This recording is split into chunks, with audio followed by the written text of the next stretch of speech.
Salut à toi. Aujourd'hui, je t'invite à venir découvrir Alex, qui est bien plus qu'un entrepreneur, mais ça, on va le découvrir tout de suite. Bonjour Alex, bienvenue en Amérique du Nord. Présente-toi aux gens qui ne te connaissent pas. Qui es-tu Alex? Je t'écoute. Hello, hello, hello. Merci de m'inviter. Et du coup, moi, c'est Alex Fresne. Je suis le fondateur d'AutorTech, qui est un studio spécialisé dans la création d'applications en réalité virtuelle et réalité augmentée pour les entreprises. C'est cool, mais je te sens tout de suite un peu modeste et pas que ça. Je suis un petit peu hyperactif, je fais beaucoup de choses. Donc, effectivement, avec ma boîte, on anime une chaîne YouTube pour faire de la vulgarisation autour de tout ce qui touche aux technologies immersives. Puisque en fait aujourd'hui il y a encore beaucoup de monde qui ne connaît pas trop et malheureusement sur YouTube on voit surtout des gens qui parlent de réalité virtuelle, réalité augmentée, surtout pour du gaming. C'est très très orienté entertainment et pourtant on peut utiliser de la réalité virtuelle pour faire beaucoup plus que ça. Donc à la base c'était parti de ça, de parler un petit peu de tous les usages qu'on peut avoir de la réalité virtuelle pour du pro, puisque typiquement nous notre cœur de métier c'est vraiment d'utiliser ces technologies-là pour du professionnel et pas forcément que de l'entertainment. Donc effectivement, on a une chaîne YouTube. À côté de ça, je donne des cours autour de tout ce qui est temps réel. Typiquement l'utilisation du moteur Unity. Euh, Plus spécifiquement, des cours parfois plus orientés sur de la réalité virtuelle, la réalité augmentée. Donc vraiment Ok. comment utiliser les moteurs temps réel pour faire des applications et des jeux en réalité virtuelle et réalité augmentée. Quoi d'autre? J'organise des rendez-vous réguliers sur Lyon. Donc c'est mensuel autour de la réalité virtuelle et la réalité augmentée. Donc Cool. l'idée c'est de faire un petit peu un rendez-vous mensuel de tous les pros et un petit peu moins pros sur le domaine dans la région lyonnaise. Et quoi d'autre? J'aime les chats et les loutres. Donc c'est une bonne conclusion à cette C'est une bonne introduction. conclusion parce que j'allais dire, dis donc, entre moi qui fais juste du café et des photocopies, t'es crissement occupé. Non, je plaisante, hein. En tout cas, ce qui est bien, c'est qu'avec cette courte présentation de qualité, tout de suite, on comprend pourquoi je voulais te parler, puis je voulais que les gens puissent t'entendre un petit peu. D'habitude, j'ai un segment qui s'appelle l'Instant Passion, qui permet de faire en fait son auto-promo, parce que la passion, c'est le fun, mais il faut bien payer ses factures. Mais avec tout ce que Mhm. tu fais, je propose qu'on garde ça pour la fin, ce qui ferait une chouette conclusion, comme ça les gens auront le temps de mettre pause et de prendre des notes. Bah, sinon, on va les perdre. Sinon, effectivement, je souligne déjà tout de suite la qualité de ta chaîne YouTube, surtout au niveau de la vulgarisation, puis des sujets que tu Merci. abordes. Parce que comme tu as dit, soit c'est des canaux professionnels ou journalistiques, donc qui sont vraiment dans des micro-segments, puis c'est de la vulgarisation technique, donc ça n'intéresse pas tout le monde. Par contre, ce que j'aime, et puis souvent je te cite, quand je donne des formations ou quand je fais des présentations, ou même des fois j'envoie ton lien, c'est beaucoup plus simple, on gagne tous du temps et de l'énergie, c'est que tu abordes plein de sujets. Tu sais, autant l'avenir, les applications, la réalité, les difficultés. Donc, tu es extrêmement transparent. Puis, c'est une qualité qui devrait être le cœur de notre métier, mais qui ne l'est pas.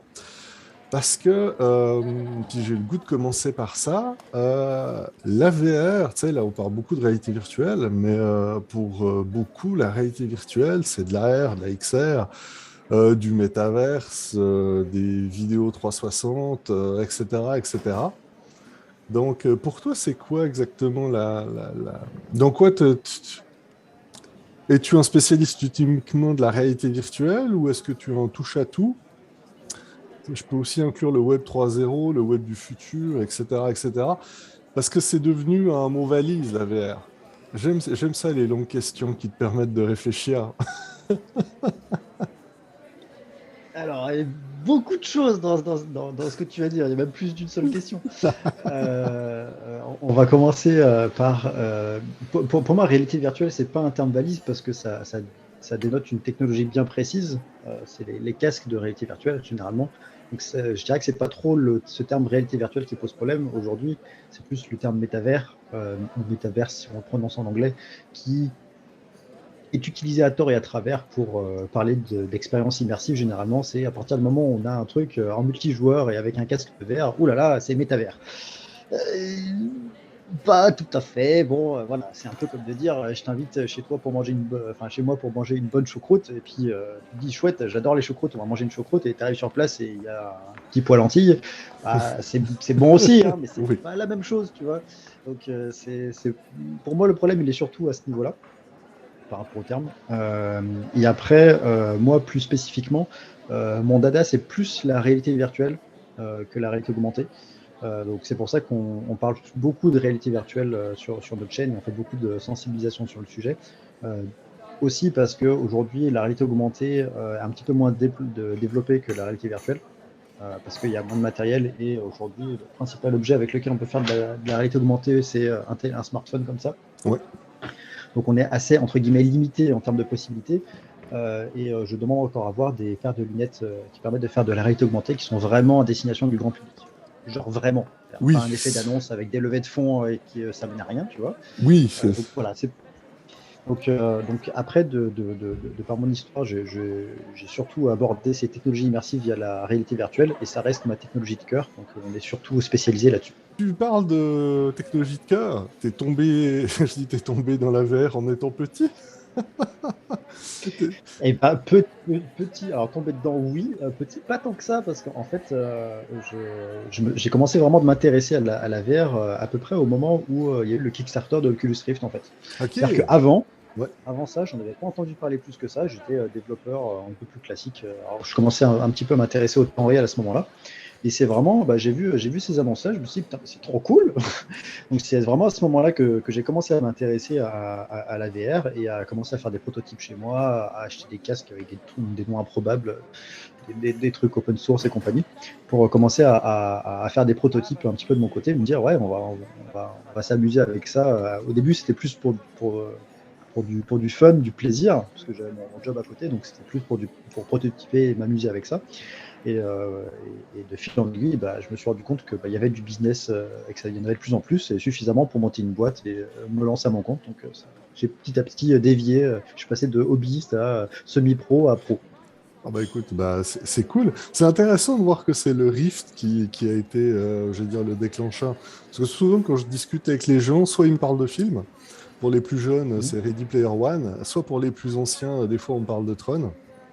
Puis aussi de tout. Enfin, j'ai oublié son nom, mais il y avait le truc de Nintendo. Tu sais, le premier Cars virtuel qui est souvent cité par. Virtual Boy. Merci, qui était un, excusez-moi du terme, un gerbotron. Mais oui, oui, tu sais, quand tu parlais des effets d'annonce, c'était pas mal. Bah, c'était une belle tentative, mais disons qu'à oui, l'époque, c'est quoi, 95, je crois, oui. ou un truc comme ça, la techno était pas là, quoi. Donc c'était une belle tentative, mais voilà, c'était pas, C'est- c'était c'est- pas là- consumer ready, on va dire. oui, c'est bien dit. D'ailleurs, est-ce que tu penses que le consommateur est prêt aujourd'hui? Oui, oui, clairement, depuis quelques années, il y a eu un énorme changement en fait dans le grand public. Il y a 2 ans, ne serait-ce que sur les 2 dernières années, je vois, quand je donne des cours de réalité virtuelle, il y a 2 ans, je demandais à mes élèves sondage à bras levés, qui a déjà fait de la réalité virtuelle? Personne. Et là, cette année, je pose la même question, et j'ai 30% de la classe qui lève la main, quoi. Ok. Donc, c'est des gens qui ont déjà au moins essayé une première fois, potentiellement certains qui ont déjà un casque chez eux. Donc, la tendance, elle est ultra rapide. Donc, avec les nouveaux casques, entre autres, bah, de Meta, hein, Oui. le Meta Quest 2, enfin, c'est juste un best-seller. C'est parfait. Le matériel, enfin, le matériel, il est excellent. Il y a un bon catalogue d'activités, enfin, d'applications et de jeux dessus. Donc, bah, ils ont bien posé leur écosystème. Et comme bah, il n'y a personne en face aujourd'hui, bah, c'est open bar pour eux, quoi. Mais non, ça reste un beau produit. Est-ce que tu sais, tu parlais de tes étudiants, est-ce que tu as déjà des étudiants qui commencent à réclamer des formations en réalité virtuelle ou pas? Est-ce que tu as déjà eu des qui se disaient, bah, ce qu'on fait en classe, on pourrait le faire à distance, slash, on pourrait le faire dans son monde virtuel ou pas encore? Alors non, j'ai pas eu ce besoin-là. Après, je suis pas sûr que ce soit forcément une bonne idée de faire du 100% virtuel, parce qu'il y a des choses qui sont bien en VR et des choses qui ne sont pas forcément bien en VR. Quand on parle de l'enseignement, de tirer parti de ces technos-là pour de l'enseignement, Oui. c'est très bien. Par contre, c'est pas quelque chose où on peut se dire, bah, on va prendre notre salle de classe physique et puis on va en faire une salle de classe virtuelle où tout le monde va mettre un casque et puis ça va marcher du premier coup. Parce que ça, c'est clair que ça marchera pas. Parce qu'il y a des activités qui vont être très bien en réalité virtuelle. On va pouvoir tirer parti. Par exemple, je sais pas, tu as une classe de physique-chimie, tu veux faire un cours sur qu'est-ce que c'est qu'un électron, bah, tu peux mettre un casque de verre et puis visualiser, voir un petit peu avoir des représentations de choses qui sont impossibles, qui sont pas palpables, tu vois. Donc pour des choses comme ça, c'est super pour, sur des points précis, voilà, avancer et apprendre, mettre en avant des choses, faire des travaux pratiques qui seraient impossibles en physique, les faire en VR, ça c'est très bien. Par contre, faire un cours entier, enfin, j'imagine pas des élèves suivre un cours magistral de 3 heures avec un casque de verre, ça n'a pas de sens, quoi. Et au bout d'un moment, les gens, Ouais. il y a une fatigue qui se met en place et c'est pas pertinent, quoi. Ça, on est entièrement d'accord effectivement sur bah, la fatigue. Puis aussi, je veux dire, il y a les réserves qu'on a sur le matériel qu'on a aujourd'hui. C'est autant le temps de rafraîchissement, le confort. Mhm. Mais en même temps, je te pose la question parce qu'on est en 2022, puis actuellement, la rentrée là, cet été scolaire, il y a le Metaverse College, il y a les annonces des Meta Universities aux États-Unis. Là, je veux dire, il y a des pionniers qui sont en train de parier. Il y a eu une conférence à ce sujet, justement, pour le concept de la méta-université Oui, pendant le Laval virtuel, bah, qui a eu lieu cette semaine. La conférence avait lieu hier, quand on enregistre, au moment où on enregistre l'épisode. Et ouais, il y avait cette question-là de se dire, bah, comment est-ce qu'on peut construire des espaces comme ça, accessibles à tout le monde, pour remplacer un campus physique par un campus virtuel. Et après, l'idée, c'est le concept, c'est pas forcément de se dire il faut absolument un casque de VR pour y accéder, c'est ouais. plus une plateforme qui va nous proposer des activités et on peut y accéder de différentes manières. Et je pense que sur le principe, c'est une bonne idée et il y a des choses qui seront intéressantes à faire avec un casque, il y a des choses qui sont intéressantes à faire sans un casque, avec un bon vieil écran pour pouvoir prendre des notes à côté, etc. Enfin, D'ailleurs, tu en penses quoi de la démocratisation des moteurs qui permettent d'être autonomes sur la conception de sa solution VR? C'est genre le futur. Je pense même pas forcément à Unity ou à Unreal, mais tu sais, aux petits moteurs qui permettent de développer soi-même ses premières applications VR. T'en penses quoi? C'est un mal nécessaire? C'est une chouette initiative? Ça tue le business? bah, dans l'absolu, c'est bien. C'est bien parce que ça rend accessible quelque chose qui n'était pas accessible avant. Donc Ouais. clairement, c'est cool. De la même manière que quand on a commencé à avoir des outils qui permettaient de faire des sites web simplement sur le web, enfin, je vais prendre un exemple con, mais WordPress, Oui, c'est génial. bah oui. C'est voilà, et ça a permis à des millions et des millions de gens de se faire des sites web sans forcément être développeur web. Et je pense qu'il y aura toujours, en fait, quand on crée une nouvelle technologie, il y a toujours plusieurs étapes. Alors j'espère que je vais les dire dans le bon ordre, parce que je vais faire ça de tête. Au début, on a toujours les pionniers. Donc Oui. c'était les gens qui remontent leurs manches, qui mettent les mains dans le cambouis et qui vont bricoler des trucs pour que ça marche. Donc ça c'est des gens qui sont très dans la technique. Ensuite, on va avoir des gens qui arrivent après, qui se basent sur les outils que les précédents ont créés, généralement des trucs assez techniques, des choses bas de niveau, pour commencer à faire des applications un petit peu plus complexes. Donc là, on arrive sur des choses un petit peu plus poussées, un petit peu plus sur mesure, donc ça commence à être sympa.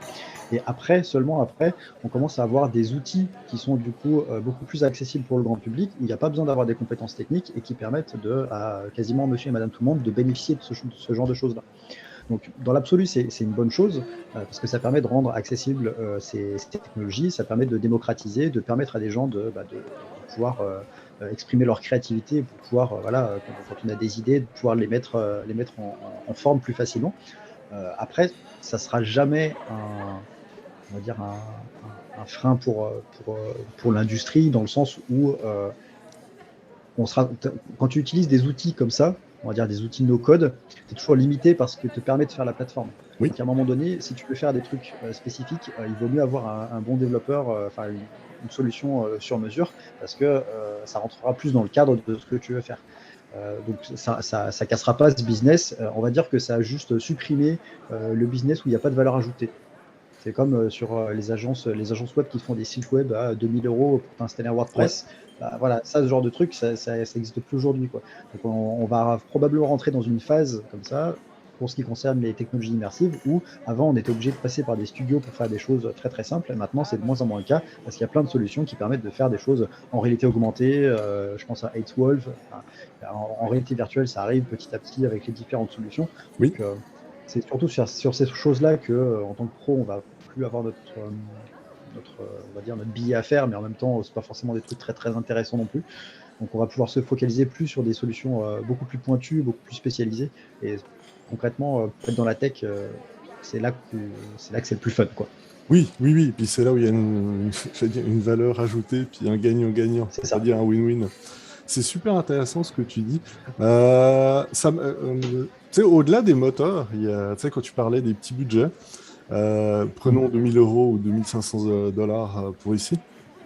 C'est souvent quand on m'arrivait avec ces budgets-là, il y a encore une couple d'années, ben, tu sais, on devait leur dire non. Tu sais, avoir un projet comme, je sais pas, moi, une simulation de transpalette, un forklift pour ici. Mhm. Bah, tu sais, vu les outils, tu sais, ton budget, tu l'éclatais un peu comme les vidéos 360 à une époque qui coûtaient des dizaines de milliers de dollars ou d'euros. Alors que maintenant, je suis très heureux de pouvoir leur dire, bah, vous avez 2000 euros, achetez-vous des casques, puis allez sur Steam, puis téléchargez telle application qui vous coûte 20-30 euros, 20-30 Mhm. dollars, et puis tu as l'équivalent de jeu interactif bien pensé où tu as tous les bruitages. Alors que c'est sûr que ça ne correspondra pas spécifiquement à ton besoin. Par contre, ça permet de nous faire à tous gagner, je vais dire, du temps et de l'énergie, parce que toute cette évangélisation, ils peuvent la faire tout seuls, en pratiquant, puis en s'essayant.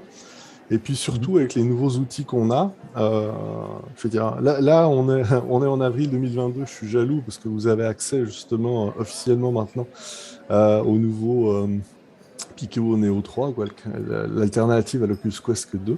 Alors que nous, en Amérique du Nord, non, non, non, non. Alors, attendre encore un petit peu. C'est ça, non. Meta a dit que c'était chez eux, donc à date, tout le monde a dit d'accord. Ouais, ils Mais arriveront bien un jour, ouais, t'inquiète pas. ouais. J'en doute pas, mais j'ai hâte aux alternatives. Bref, tout ça pour Mhm. dire qu'en fait, là, on vit un âge merveilleux dans le domaine de la réalité virtuelle. Le matériel est enfin accessible, puis enfin suffisamment puissant pour vivre des expériences. Mhm. Pour ceux qui veulent découvrir à leur rythme, il y a une multitude d'offres. Tu sais, moi, je parlais des démos Steam, des jeux Steam. Tu as des Ouais. expériences, des démos gratis qui sont faites par différents studios. Tu parlais avant des moteurs qui te permettent de tester à ton rythme, etc. On a des infrastructures qui sont solides. Parce que tu sais, même si on aime ou on n'aime pas, moi, je continue à l'appeler l'Oculus Quest. Moi, Meta, ça restera toujours Facebook qui a racheté Oculus. Bref, l'Oculus Quest 2, tu sais, veut pas, il se base sur les infrastructures de Facebook, donc c'est quand même assez solide. C'est costaud. C'est pas. Là, je suis en train de réfléchir à un exemple que je peux donner sans forcément les bâcher, donc je donnerai aucun exemple, mais il y a beaucoup d'alternatives. Tu penses quoi de toutes ces nouvelles générations et toutes ces annonces de nouveaux casques en réalité virtuelle? Parce que là, tu sais, depuis avant, on parle du casque chinois, on parle du casque US, mais là, il y a une nouvelle annonce qui a été faite avec le Lynx en France. On sait qu'il y a aussi des équipes qui développent en Asie du Sud-Est des nouveaux casques qui sont souvent plus puissants, plus respectueux de la vie privée, c'est plus efficace, mais à date, c'est que des petits joueurs. Tu penses quoi de ces nouvelles propositions, de ces nouvelles offres? C'est-tu utile? C'est-tu intéressant? C'est-tu dommage?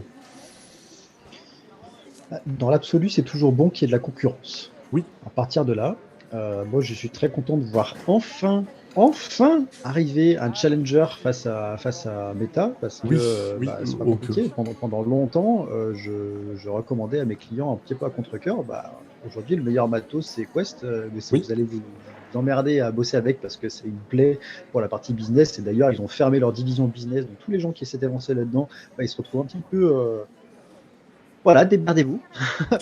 Donc, Oui, chouette. Et c'est pour ça qu'à force de se prendre un petit peu des portes fermées de la part de Meta, bah, tous les pros sont redirigés vers d'autres solutions. HTC, bon, ils disent qu'ils sont sur le marché, mais pas tant que oui, ça. En pratique, ce que je vois, c'est que bah, c'est Pico, Pico, Pico, Pico et ouais, Pico.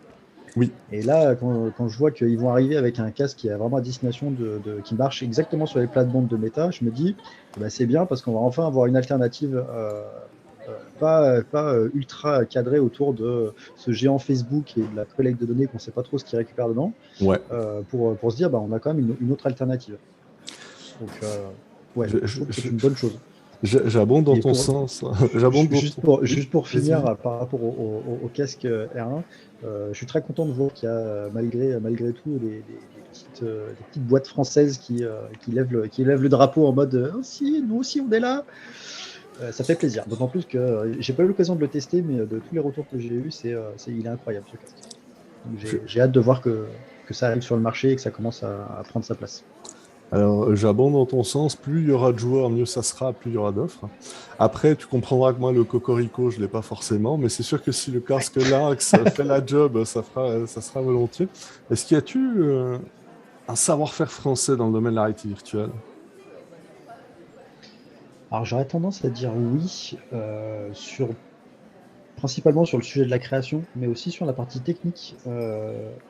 Typiquement, je ne sais pas si tu te rappelles du casque Star VR Oui, qui a un petit peu capoté pour plein de raisons.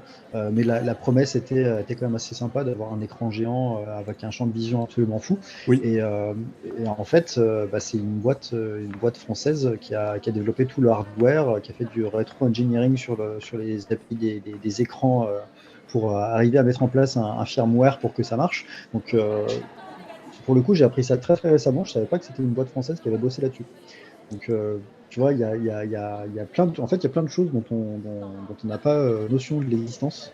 Tout ce qui est bas niveau, tout ce qui est technique et tout ça, au niveau de l'électronique aussi, les casques de VR aujourd'hui, c'est des bijoux de technologie, on se rend pas compte. oui. C'est, Je- donc, il y a ce point-là. Et pour le coup, j'ai visité leur atelier, c'est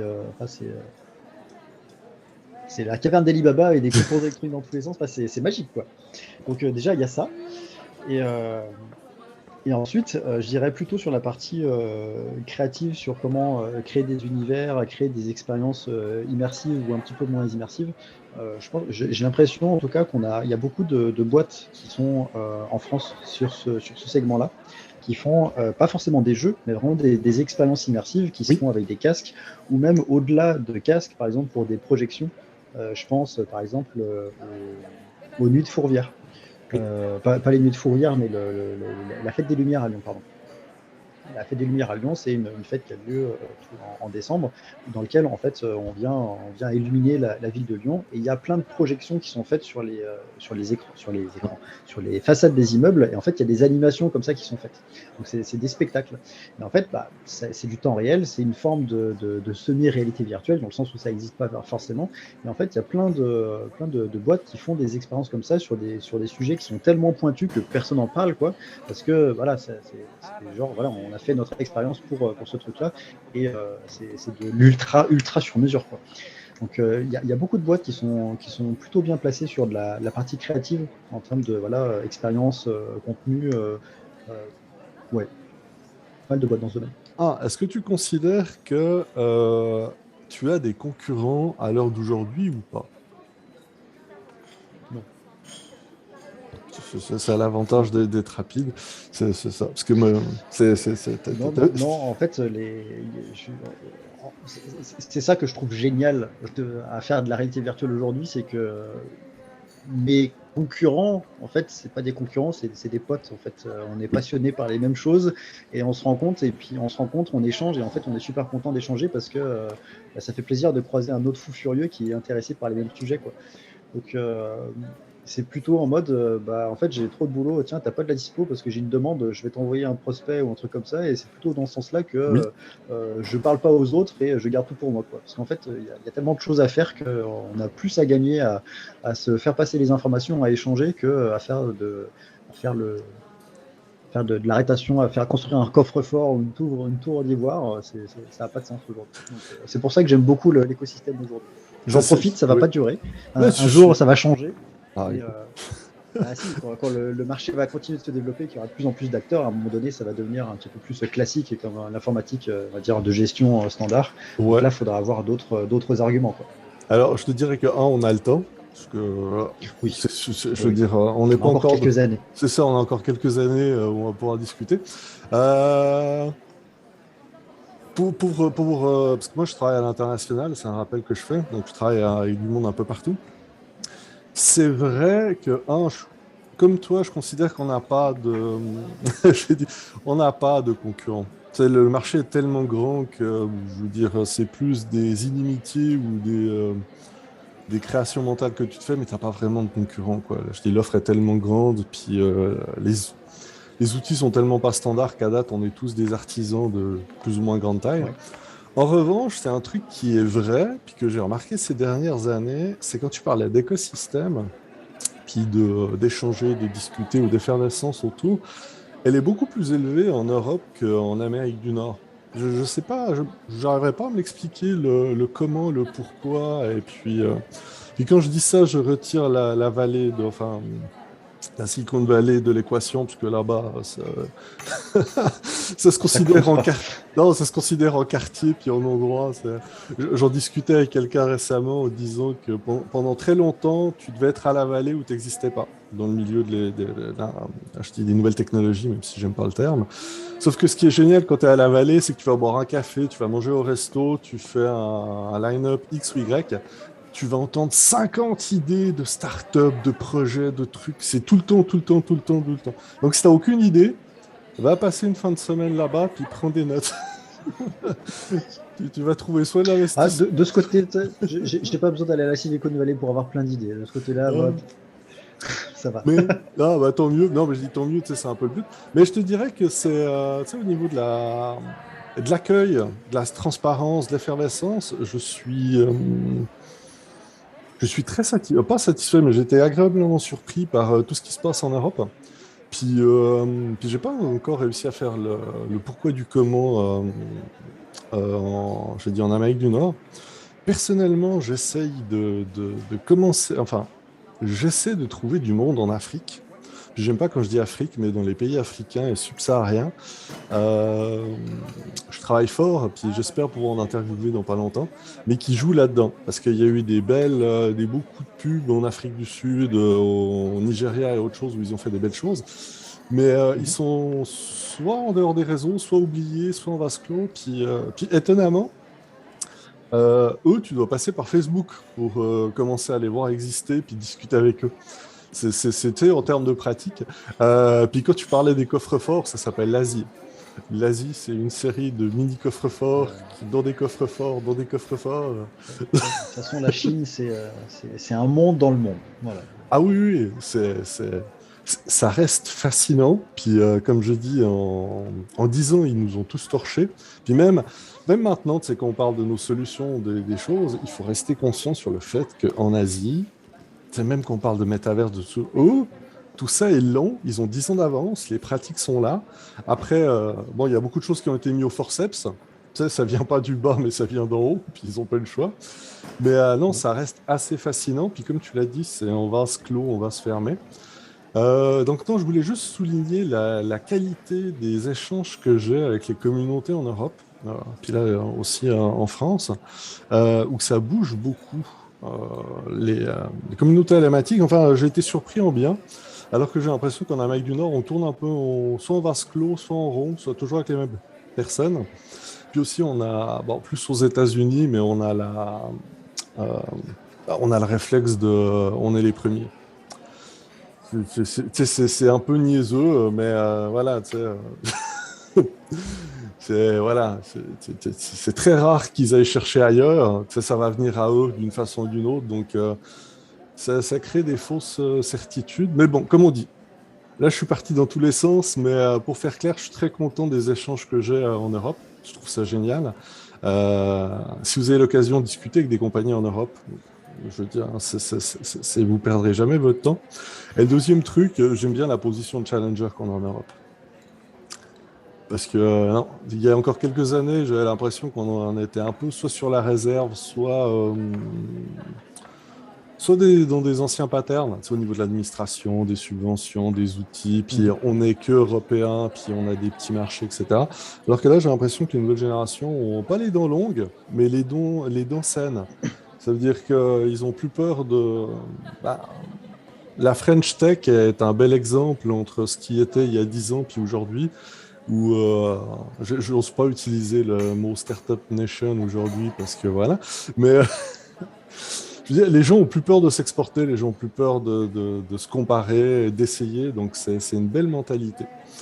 Donc, après ce grand monologue qui nous a ramené au chapitre 2, si tu avais une bouteille à la mer à lancer aujourd'hui aux futures générations, est-ce que tu aurais quelque chose à dire ou à partager?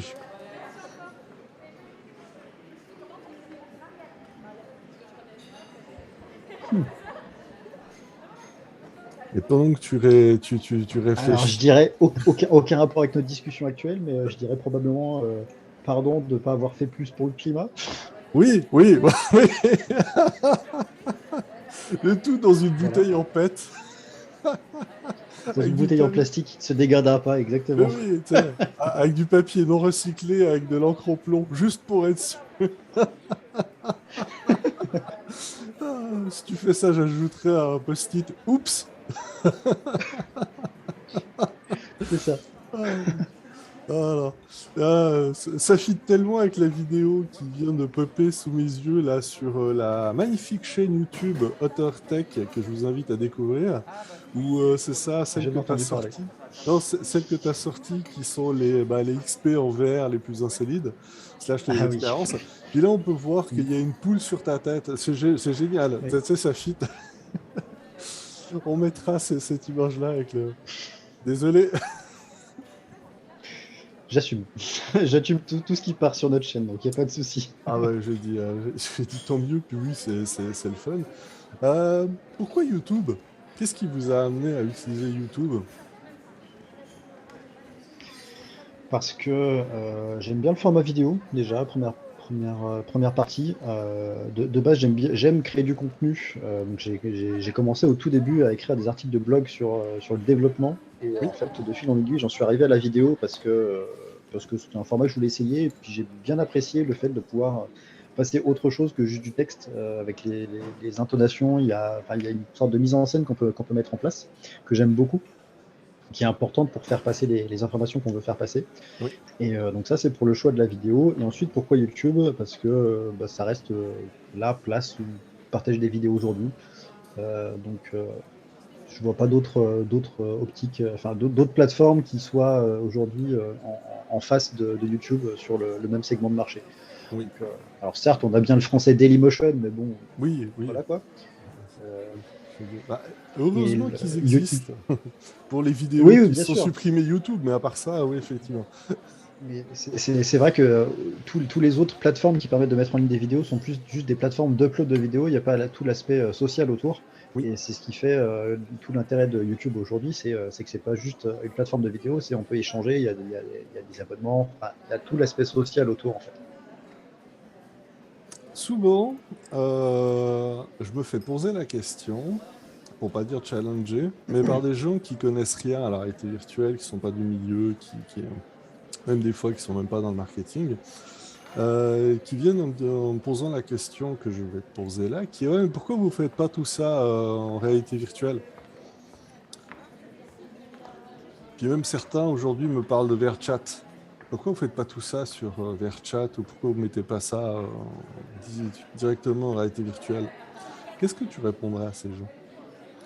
Parce que quelque part, c'est le cœur de l'expérience, c'est le meilleur moyen de leur faire vivre ça, je veux dire de leur faire goûter. On pourrait, concrètement, on pourrait. Après, c'est plus un choix de médium d'expression. Clairement, enregistrer des vidéos dans VRChat, ça se fait. Je connais Oui, un gars qui fait ça qui fait ça très bien. Il fait des vidéos sur YouTube et il fait des shorts aussi sur TikTok où il se filme justement dans VRChat. Il fait des épisodes où il explique des choses et il a parlé de trucs exceptionnels du genre. Il y a une vidéo qui m'avait bien marqué, il avait parlé Voilà, j'ai passé le nouvel an sur VRChat avec des gens que je connais pas. Et il Oui, expliquait, arrêtez de juger les gens et de dire t'es complètement bizarre, va boire des coups avec des vrais gens, etc. Machin compagnie. En fait, déjà il faut admettre que c'est une expérience comme une autre, oui, et que c'est pas parce qu'on ne la comprend pas que c'est pas intéressant pour d'autres personnes. Déjà, c'est le premier point. Et ensuite, en face, on a des vrais gens. oui. Certes, ils sont cachés derrière un avatar, mais c'est des vrais gens, quoi. Donc on a des vraies connexions, on a des vrais échanges, et c'est une vraie expérience. Donc à partir de là, c'est juste une autre façon de communiquer, c'est une autre façon de vivre des expériences. Voilà, il y a 50 ans, pour voir des gens, on allait au bistrot. Aujourd'hui, tu peux mettre un casque de VR et puis potentiellement échanger avec des gens que tu reverras peut-être même jamais. C'est sûr que ça peut paraître surprenant quand on n'a pas l'habitude, parce que forcément c'est étrange comme façon de faire, mais de la même manière qu'il y a 20 ans, on n'imaginait pas pouvoir se retrouver comme ça à tourner un podcast alors qu'on n'est pas du tout sur le même continent, tu vois. Oui, oui, oui. Et pourtant, ça s'est fait naturellement et on se pose même pas la question, tu vois. Donc les technologies arrivent, elles apportent des nouveaux usages, et c'est juste en fait, on a des nouveaux moyens de faire des choses. Le tout, c'est de trouver le format qui nous convient bien. Nous, typiquement, on a choisi la vidéo YouTube parce que ça nous convient bien. Oui. On est en train de faire un nouveau format en ce moment qui marche plutôt pas mal, ce qu'on appelle les actus, où je suis pas face caméra et je raconte un speech un petit peu en mode voix off. On est en train de réfléchir, par exemple, pour commencer à intégrer une espèce d'avatar un peu en mode VTuber Oui. pour mettre ma tronche animée en mode blablabla. Voilà, c'est l'avatar d'Alex qui est en train de parler, quoi. Donc, en fait, pour le coup, par rapport à ça, c'est plus un manque de temps de notre côté, parce que clairement, on a des idées de fou. On voulait mettre un fond VR, faire de la captation vidéo en VR. Enfin, on a plein d'idées, c'est juste qu'on n'a pas le temps de mettre ça en place. Oui, Donc, oui, effectivement, c'est souvent le cas. Tu pourrais faire un effort et dormir moins quand même. j'ai essayé, ça n'a pas très bien marché. Donc, du coup, maintenant, je dors de nouveau. Je veux dire, tant mieux pour ton capital santé, mais productivité. Non, je plaisante. Tu as dit plein de belles choses, hein. L'effet de la Covid, autant au niveau professionnel que sur les usages. Bénédiction, malheur, sans parler évidemment du volet de la santé, où effectivement, une pandémie mondiale, c'est rarement le fun. Mais comment tu as perçu ça? Comment tu l'as vécu comme, je dis, comme responsable, slash boss, slash propriétaire, slash co-gérant, slash activiste de la réalité virtuelle? C'est très marrant parce que j'ai fondé AuthorTech. Avant, j'étais freelance, donc j'étais à mon compte et j'ai monté la boîte en fin 2019, donc 3 ou 4 mois avant le premier confinement en France. Donc ça a été un long projet entrepreneurial, ça a été beaucoup de travail pour passer toutes mes barrières mentales et ma peur de me lancer, etc. Je monte la boîte, je commence à tout organiser pour me dire chouette, on va prendre des locaux, on va prévoir tous les paniers, etc. Confinement. Donc là, je dis ok, bon, on va se réorganiser autrement, hein. Donc, d'un point de vue business de mon côté, ça a pas, j'ai pas eu d'arrêt. Ça a même plutôt été l'inverse. J'ai eu plein de demandes parce que justement, il y avait pas mal de gens qui avaient des besoins autour de ces sujets. C'est pour ça qu'aujourd'hui, voilà, j'ai une belle petite équipe avec moi et que, voilà, première année d'activité, première année de Covid, j'ai recruté 2 personnes. Donc bon, on est pas mal. On va dire. Oui, Je suis bien mieux loti que je pense 95% des entreprises qui sont lancées à cette période-là. Donc je vais pas me plaindre. Donc clairement, moi, dans le domaine de la réalité virtuelle et de la réalité augmentée, j'ai pas vraiment ressenti de- d'impact plus que ça. Euh, pour certains clients, il y a eu des délais de décision qui ont été plus longs. Voilà. Mais à part ça, honnêtement, ça n'a pas eu un gros impact. Et après, plus pour ce qui est des usages, j'ai envie de dire que cette période-là où tout le monde a été obligé de passer en télétravail, oui, il y a énormément de gens qui ont dû s'habituer de manière plus ou moins contrainte et forcée au travail à distance. oui, Et il y a énormément de gens qui se sont un petit peu plus habitués ou familiarisés avec ce concept de travail à distance, d'utiliser d'autres moyens technologiques pour travailler. oui, Parce que pour pas mal de gens, encore il y a quelques années, avant Covid, quand tu leur disais, moi je travaille de chez moi, ils te disaient, ouais, en fait, tu travailles pas, quoi. oui, Ah si, en fait, on peut travailler chez soi, c'est juste dans la tête, quoi. C'est juste une contrainte, enfin une gymnastique, une rigueur personnelle qu'il faut avoir. Parce qu'effectivement, quand tu vas au boulot, tu prends ta voiture, tu prends le train, le bus, ce que tu veux. Une fois que tu arrives au bureau, tu es au bureau, tu es physiquement au bureau, donc tu travailles. Oui, oui, Après, oui. il y a toutes les dérives qui vont avec, c'est le présentéisme. C'est-à-dire que j'arrive à l'heure, je pars à l'heure, et dans ma journée, j'ai bossé 1 heure et demie, quoi. Donc, quel est l'intérêt derrière? Oui. Et ça, c'est un point que j'ai l'impression qui a été relevé avec cette période-là, c'est que les gens, comme ils ont été obligés de faire ce qu'ils faisaient avant au bureau, mais de chez eux, ils se sont rendus compte à quel point leur boulot n'avait pas de sens. Les gens se sont commencés à se rendre compte que en fait, c'est important de donner du sens à son job et de se rendre compte à quel point en fait, mon job ne sert pas à grand-chose, quoi. Donc voilà, moi, c'est un petit peu ce que je retiens de cette année, de ces deux dernières années. Et après, par rapport à nous, moi, je considère ça plutôt comme une bénédiction parce que on a été forcé dès le départ à travailler à distance. Oui. Et ce qui est bien, c'est que j'étais tout seul à ce moment-là et j'ai construit toute mon équipe. J'ai pu construire tout le mode de travail de mon équipe autour de cette idée du travail à distance. Ce qui fait que après le premier confinement, quand ils ont commencé à dire on réouvre, moi j'ai dit on reste à distance, on continue comme ça. Et quelques semaines plus tard, ah bah tiens, de nouveau confinement, allez, on y retourne. Donc en fait, au bout d'un moment, je me suis dit, ok, on va faire, vous savez quoi, on va rester comme ça, hein, ça marche bien. Et puis, confinement, on est ok, il n'y a pas de confinement, c'est pas grave, au moins, ça n'a pas d'impact sur la façon de travailler. Au quotidien, parce que j'imagine pas les boîtes qui n'étaient pas prêtes pour ça, mais ça a dû être terrible. Oui, je fais du pouce sur ce que tu dis. C'était terrible, c'était un sacré challenge. Là, depuis avant, on parle de ce qui est notre cœur de business, c'est le bureau, les ordi, le travail à distance, c'est facile. Moi, j'ai beaucoup pensé à tous ceux qui étaient du primaire. Parce qu'entre les gens qui ont dû télétravailler via l'usine ou qui ont dû se réinventer les gens dans les champs, etc., avec les mesures, les non-sens, là, il y avait un gros challenge. Mais oui, effectivement, je te remercie pour le partage d'expérience parce qu'il y a actuellement, il y a comme le retour à la normale. Puis je vois à quel point ça se tord. Ouais, Retour oui. à la normale. Ah, écoute, moi, je compare ça à des saisons Netflix. Là, on est à la saison 6. Voilà, je veux dire, on commence à connaître un peu ce qui se passe, les patterns, puis on sait très bien qu'on aura un épisode final qui va nous dire, bon, voilà, une saison 7 s'annonce, soyez prêts. Ce sera peut-être pas les mêmes acteurs ou actrices. Euh, mais je te dis, moi, actuellement, ce que je constate, c'est qu'il y a, mais c'est plus au niveau du management, ou des pratiques, ou même des fois, c'est une demande qui émane des employés, mais il y a vraiment encore ce clash entre travailler, moi, j'aime pas le renouveau du travail, mais adapter le travail à nos nouvelles réalités, comme tu dis, si je veux dire, lutter contre le présentéisme, faire confiance aux gens, c'est des adultes, ils peuvent se responsabiliser, ces informations sont claires. Puis aussi les trajets.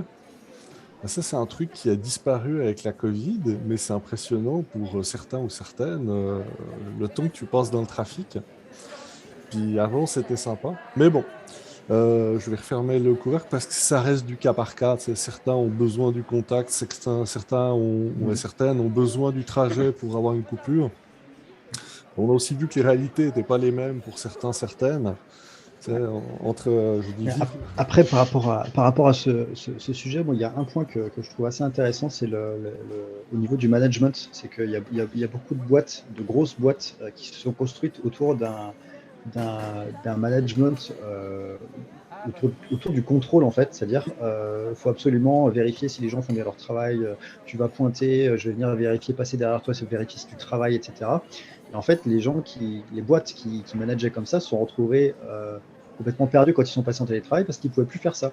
oui. Et là, ils se sont rendus compte que on ne peut pas vous faire confiance. Mais en fait, en même temps, vous ne nous avez jamais fait confiance et vous ne m'avez jamais demandé d'avoir des responsabilités. Donc, ouais, vous m'avez infantilisé depuis ces 10 dernières années. Ouais, je suis un gosse, dis-moi ce que je fais, quoi. Et effectivement, si on veut travailler à distance avec ces nouvelles contraintes, il faut complètement changer la façon de travailler. C'est effectivement considérer que les gens, c'est des adultes, ils sont censés être responsables. Et le principe, c'est de leur donner les moyens de faire leur job et puis de leur faire confiance.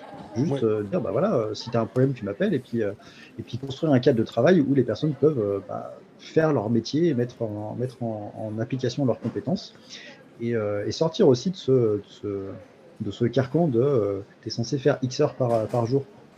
Alors Oui. certes, je sais bien que sur un contrat de travail, tu es censé dire le nombre d'heures légales que tu es censé faire.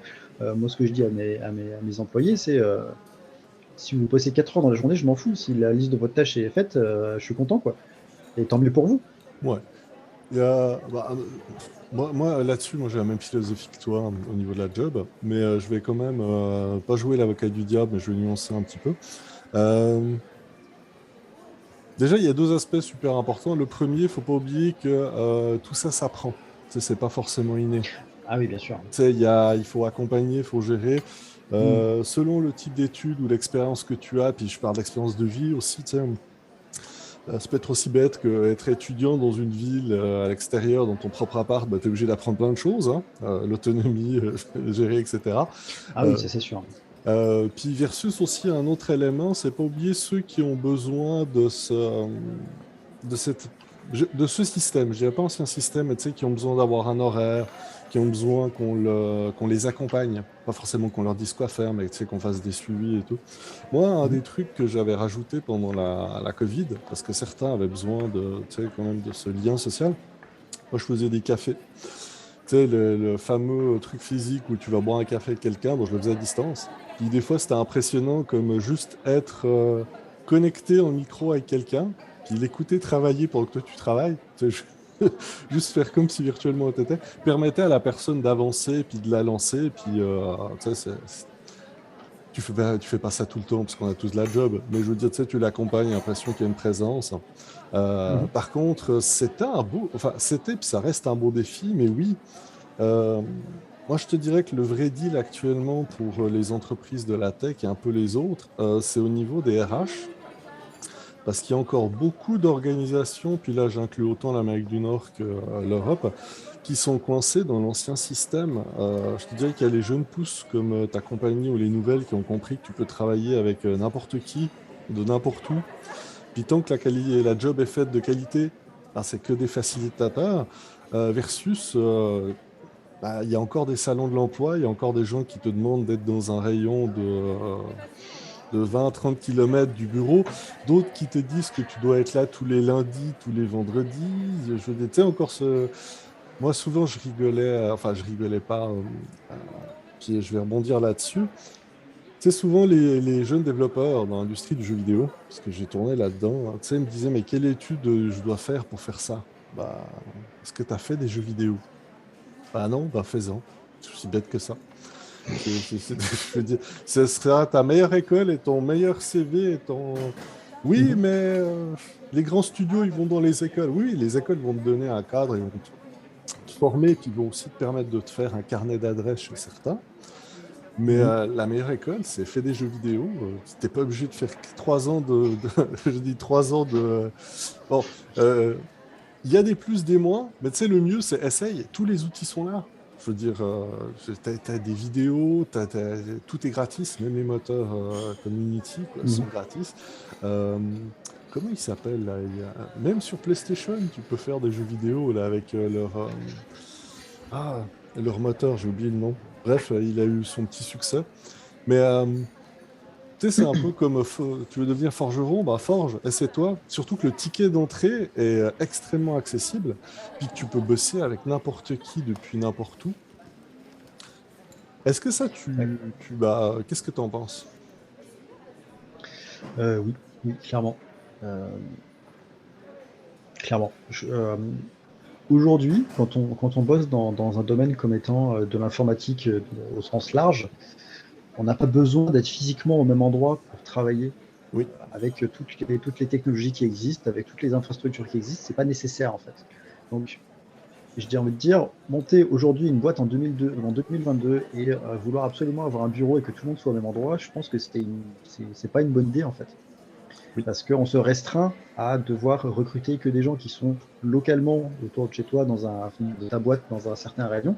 Ce qui fait que bah, tu as potentiellement des gens qui seraient super bons dans ton équipe, mais qui sont trop loin pour venir bosser chez toi, et ils vont pas venir bosser chez toi.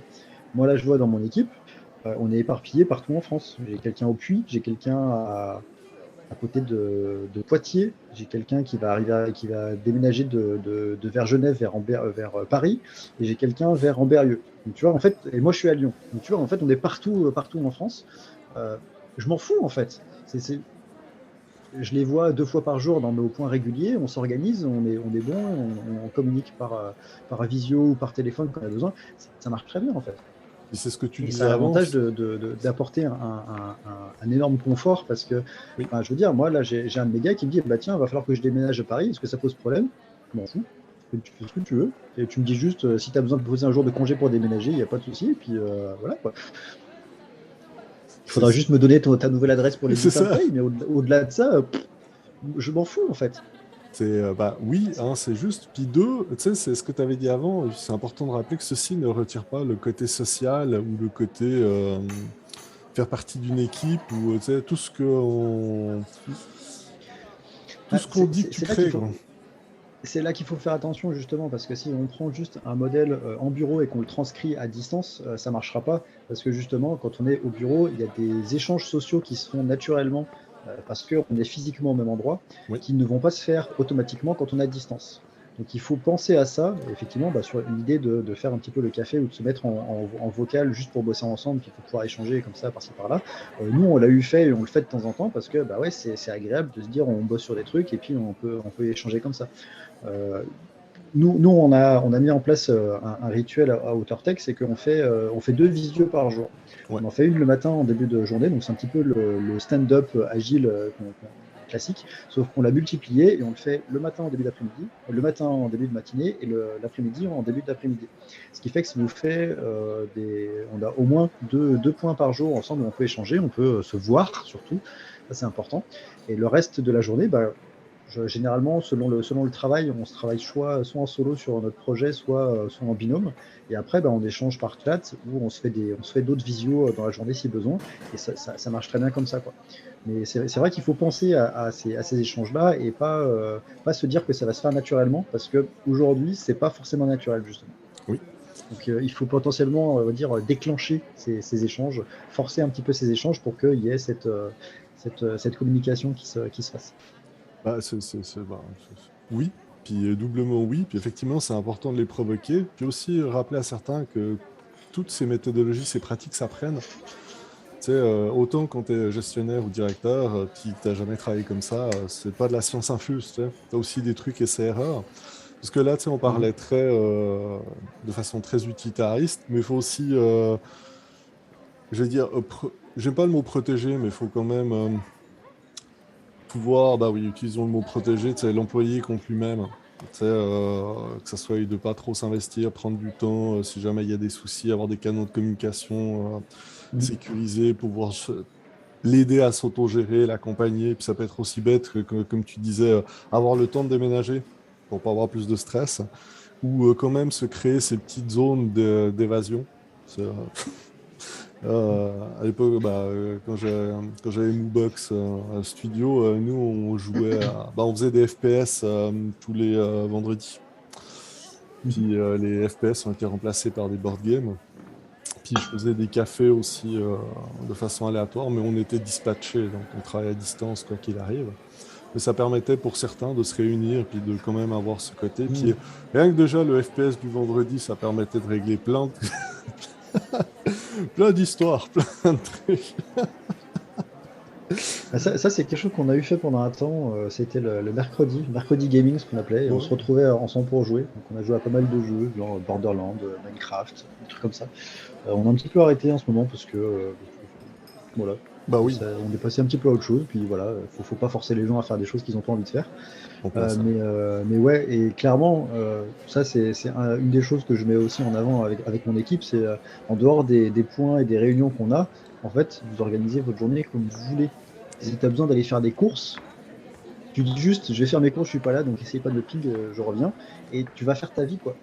Et ça, c'est un confort d'après moi, va de pair avec le fait de travailler à distance ou de chez soi. Ouais. En fait, il n'y a pas l'obligation, le cadre de dire je viens d'une heure précise à une heure précise. C'est en fait, tu as du taf à faire dans ta journée, tu te démerdes pour faire ton taf, quoi. Et si à un moment dans la journée, c'est plus simple pour toi, c'est plus pratique pour toi d'aller faire tes courses pour être moins stressé ou de pouvoir passer un coup de téléphone sans avoir besoin de te planquer pour appeler ton Oui. médecin. Bah, en fait, c'est une qualité de vie qui fait que bah, tu es moins stressé de manière générale, donc tu es moins stressé dans ton travail, donc tu vas pouvoir faire de manière générale du meilleur travail et même potentiellement, et ça, je crois que ça a été prouvé, plus vite.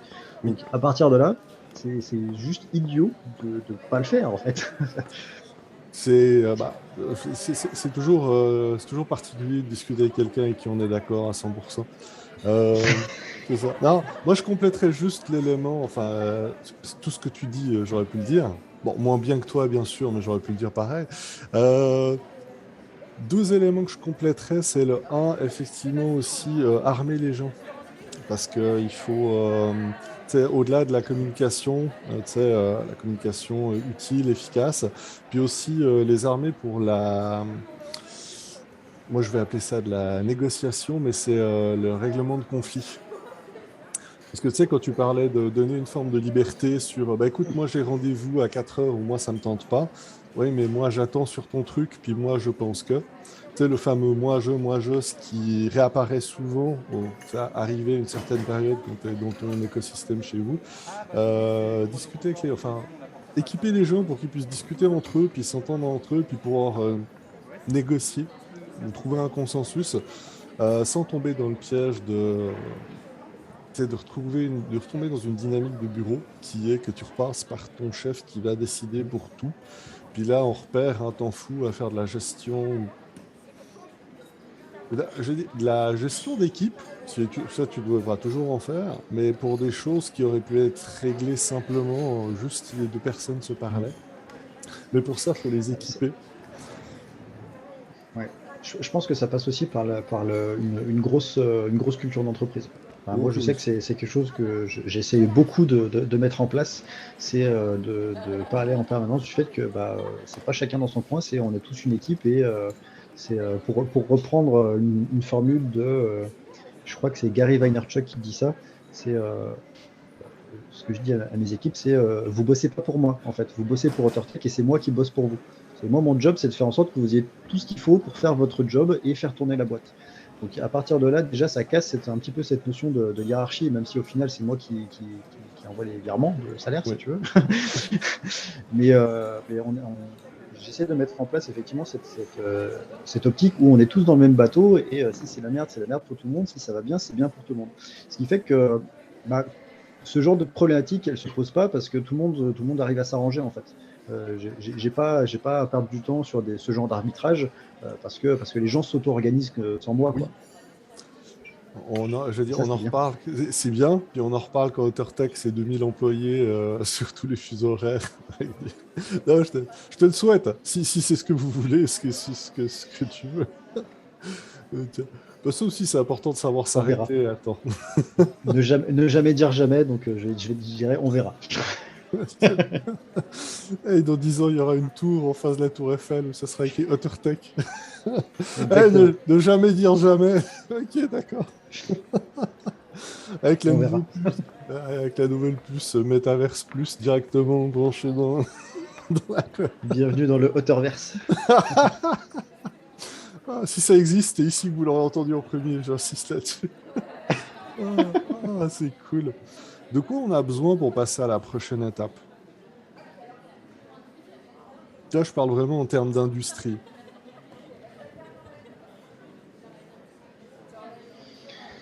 Euh, Bah, continuer l'évangélisation, ça c'est sûr, parce qu'on n'en fera jamais assez. Euh, je pense qu'il faut encore une bonne vingtaine d'années avant que ça soit tellement normal qu'on n'ait plus besoin d'expliquer ce que c'est. Donc clairement, il faut continuer. Euh, Ça oui. Euh, Qu'est-ce qu'il faudrait pour passer à l'étape suivante? Je dirais que là, c'est plutôt suivre l'évolution du marché. Euh, Je dirais que l'étape suivante, on n'y est pas encore. Là, on est en train de sortir presque de la première phase où tout le monde bricolait dans son coin. Euh, on est à peu près au milieu de la seconde phase dont je te parlais tout à l'heure, où on a un petit peu des studios spécialisés qui peuvent se baser sur des solutions existantes pour créer des nouvelles solutions, des nouvelles applications un petit peu plus poussées. Typiquement, on commence à avoir plein d'outils en termes d'interaction. Je pense comment il s'appelle, le Physics Hands Lab, développé par une boîte suisse, justement. Qui fait du hand tracking et qui est absolument incroyable. Donc en fait, c'est plein de gens qui commencent à créer des espèces de briques comme ça qu'on peut réutiliser et qui vont permettre de faire en sorte que les expériences de demain elles soient encore mieux. Donc ça, c'est pour l'aspect technique. Mais après, ce qui est sûr, c'est que plus on va avoir de la demande au niveau de l'industrie, au niveau du grand public, plus les gens vont être demandeurs, plus il va falloir du coup développer des solutions qui tirent parti de ça. Donc plus il va y avoir une demande en termes de main-d'œuvre, ce qui commence à se faire sentir un petit peu aujourd'hui. Et c'est plutôt à ce moment-là qu'il va y avoir des besoins d'ouverture de cursus, je pense, plutôt spécialisés. Et c'est là où c'est un petit peu compliqué aujourd'hui, c'est que moi, quand on me demande je veux devenir développeur XR, dans quelle école il faut que j'y aille, je lui réponds aucune parce que ça n'existe pas. Il n'y en a pas. Les écoles où je donne des cours de réalité virtuelle, c'est des écoles de game design en fait. Oui. Parce que c'est ce qui s'en rapproche le plus et qu'il y en a sur une classe de 30 élèves, il y en a 2 sur lesquels ça va cliquer, ils vont se dire c'est ça que je veux faire quoi. Et tout d'un coup, ils changent complètement d'avis, ils se disent ouais, en fait, le temps réel c'est super cool, mais je veux pas faire du jeu vidéo, je veux faire de la réalité virtuelle pour des trucs qui sont pas du jeu vidéo quoi. Et c'est là qu'ils se rendent compte que toutes les questions de game design, de level design, de construction, de scénarisation, et en fait, on peut les utiliser dans autre chose que du jeu vidéo. Et oui. Donc, je dirais que l'étape suivante, ça va être plutôt la structuration un petit peu plus claire de quoi il y a besoin comme compétences pour faire ça, qui vont engendrer du coup des cursus un petit peu plus spécialisés, qui vont permettre à des élèves de vraiment arriver sur le marché avec déjà un set de compétences de base pour pouvoir ensuite monter en compétences un petit peu plus sur de la pratique au sein des entreprises. Et je prends pour exemple tes étudiants. Adapte tes étudiants, quand ils travaillent sur des projets, ils travaillent sur leurs propres projets ou c'est des projets qui peuvent être amenés de l'extérieur, genre des prototypes ou des teasings ou des Ça peut être solutions? les deux. Ok. Ça peut être les deux. Dans les cours que j'anime personnellement, généralement, je leur donne un projet à réaliser. Je leur donne un cadre et dans lequel ils ont plus ou moins de marge de manœuvre. Parce que typiquement, comme c'est des classes de game design, j'essaie de les faire travailler un petit peu sur ce sujet. Donc je leur donne des contraintes en fait, et il faut qu'ils respectent ces contraintes. Et à l'intérieur, ils font plus ou moins ce qu'ils veulent. Voilà. Mais je suis aussi intervenu sur une journée dans le cadre d'une semaine de formation par rapport à de la réalité virtuelle.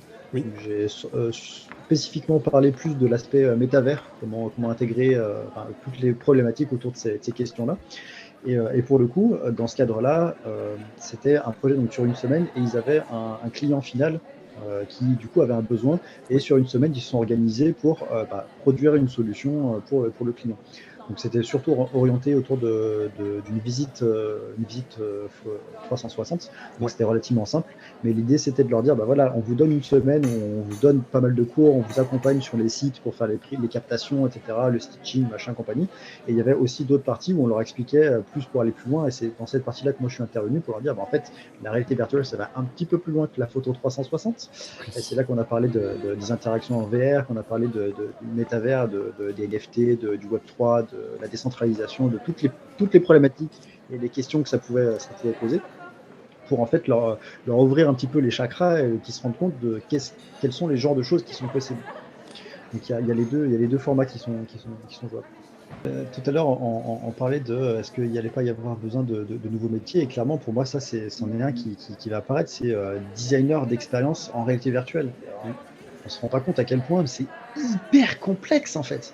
Il y a tellement de choses à penser, enfin, d'un point de vue cognitif, comment le cerveau fonctionne, comment on va appréhender les choses, comment on va interagir avec les choses. Enfin, c'est pas juste poser un bouton sur une page web quoi. C'est le niveau de complexité, il est là quoi.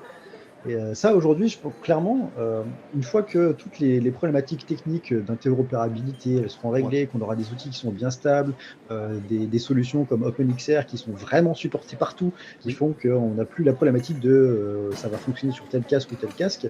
Là, on va commencer à rentrer dans une phase où c'est la qualité des expériences qui vont vraiment primer, même si ça commence déjà à être un petit peu le cas, où effectivement, il va y avoir besoin de gens qui se posent vraiment pour réfléchir, mais comment est-ce qu'on interagit avec l'application?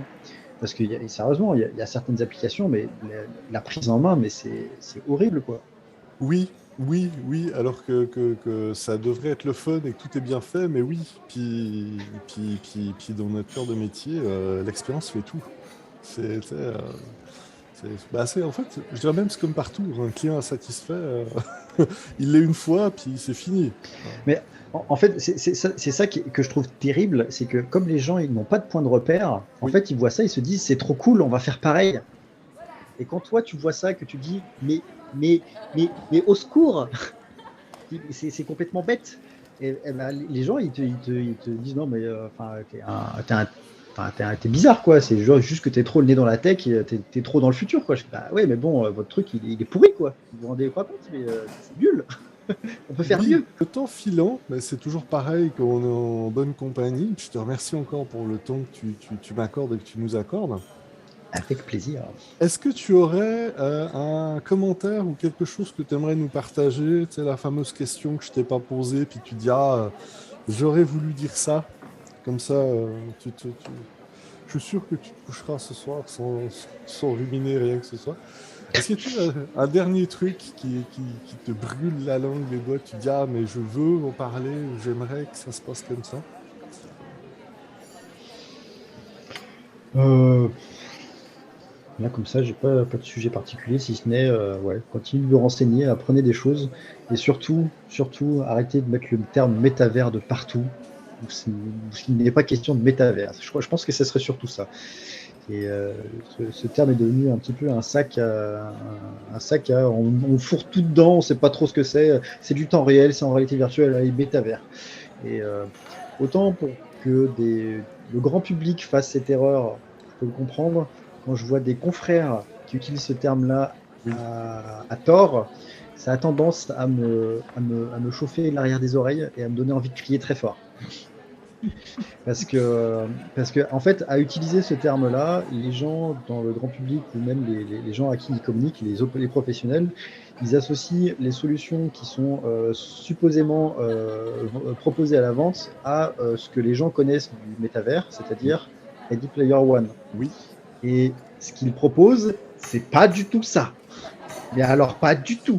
Je sais. Et ce qui est extrêmement inquiétant dans tout ça, c'est que les gens, ils vont acheter ces solutions-là en se disant cool, on va avoir un truc à la Ready Player One, ils vont voir ce que c'est, ils vont être extrêmement déçus, et leur conclusion, ça va être le métavers, c'est de la merde. Donc Oui. c'est le seul on va dire coup de gueule que j'aurais à donner, c'est ça. Il faut y aller doucement quand on utilise des termes. On en a discuté un petit peu au début. C'est il y a un sens derrière le terme métavers. Faut pas y mettre tout et n'importe quoi dedans, quoi. Parce que sinon, ça va être la fête du slip. Oh, c'est déjà la fête du slip, il n'y a qu'à voir les discussions enfin, les choses qu'il y a. Euh, oui, c'est la meilleure synthèse que tu peux dire. C'est déjà entendons-nous sur la définition des choses avant d'en parler entre nous, ça peut être pas mal. Et moi, c'est sûr que j'organise dans pas longtemps je vais dire un tour de table. Différents spécialistes, puis on pourra discuter, enfin, spécialistes, intervenants. C'est toujours compliqué de dire que tu es spécialiste d'un truc qui n'existe pas. Non, mais Ouais. sérieusement, le métaverse selon Meta, ah, enfin, je vais continuer à les appeler Facebook, parce que moi, le coup marketing, on a changé de nom, tout est oublié. Non, je veux dire, effectivement, comme tu l'as dit, c'est pas. Puis il existe déjà plein de métaverses qui ont leurs propres défis, comme Roblox, puis le travail des enfants, Minecraft et puis mon stage à la mine. Non, c'est cool. Ne commençons pas à parler de Roblox et de leur facturation, de leur système de génération de revenus sur la base effectivement du travail d'enfant, parce que là, on va partir pendant encore 4 heures de Ah, discussion. c'est sûr, mais tu sais, le fameux, si vous êtes parent, puis que votre kid joue à Roblox, regardez quand même enfin, faites vos recherches. La phrase que tu peux plus dire depuis 2 3 ans. Non, ce que je veux dire, c'est Il y a un renseignez-vous un Américain peu. qui a fait 2 super vidéos justement sur le sujet. Il faudra que je les retrouve et que je te les envoie. Où justement il expliquait ça. Et il avait fait une première vidéo pour dire les gars, ça craint quand même un petit peu. Et entre-temps, il s'était fait contacter par les gens de Roblox en disant tu veux pas retirer Oui, ta vidéo là parce que bon, voilà, hein, tu nous embêtes un petit peu. Donc le mec, qu'est-ce qu'il a fait? Il en a remis une couche, c'est-à-dire qu'il a continué, il a ses investigations, il a fait des interviews auprès de développeurs Roblox, y compris des mineurs et tout, avec l'accord des parents, etc. Il en a remis une couche une deuxième fois, et plus le mec il gratte, plus ça donne pas envie de laisser ses gosses dedans, hein. C'est terrible, hein. oui, mais c'est terrible, mais c'est sous le couvert d'un petit jeu qui ressemble à des Lego, qui a l'air le fun. Donc, non, non, Oui, oui, c'est tout mignon. Bah oui, bien c'est sûr, ça. c'est tout mignon. C'est- Mais ça sera effectivement le sujet d'une autre vidéo, c'est qu'on pourra en discuter sur effectivement je veux dire, le dark side, le côté sombre Mhm. de ces plateformes-là. Écoute, j'ai le goût de te dire, Alex, un grand merci. Et puis, c'est l'occasion de lancer le segment L'Instant Passion. Donc, je te laisse présenter les liens, comment te joindre. J'ai dit, après, je mettrai mon code promo pour le rabais de 10%, là, comme tout influenceur que je ne suis pas. Si tu veux. Non, mais je Si tu plaisante, veux. tu sais, le fameux. Ah, écoute, on est comme sur Insta, quoi. Écoutez, le produit que je connais pas, ils m'ont payé pour que j'en dise du bien, mais là, non. Alors, vu que certains sont un peu sensibles ou au second degré, tout ça est du 14e degré, on plaisante. Non, Alex fait un job de qualité, sinon il serait pas là. Quand même, hein, ça reste un podcast helvète. Yes. Donc, Alex, c'est l'instant passion, nous t'écoutons. Et ben ouais, bah du coup, vous pouvez nous retrouver sur YouTube avec notre chaîne. Donc, si vous cherchez AuthorTech XR, vous devriez tomber dessus. Après, en termes d'activité, on a un site web qui est là juste pour dire qu'on a un site web et présenter vaguement nos services. Mais comme c'est pas par là qu'on chope nos clients, on va dire que le site est là histoire d'être là. Histoire d'être là. Et sinon, vous pouvez me retrouver sur LinkedIn, c'est là où je serai le plus actif. Voilà, je partage pas mal de conneries. Mais, en général, c'est assez sympa. Un Il y a peu de aussi, sarcasme sur LinkedIn, ça fait du bien. ah, écoute, ça sert aussi à ça. Il y a aussi les événements XR que tu organises à Lyon. Ouais, alors bah, le XR Lyon, effectivement, c'est tous les mois et j'en parle en fait sur mon profil LinkedIn Ok. principalement.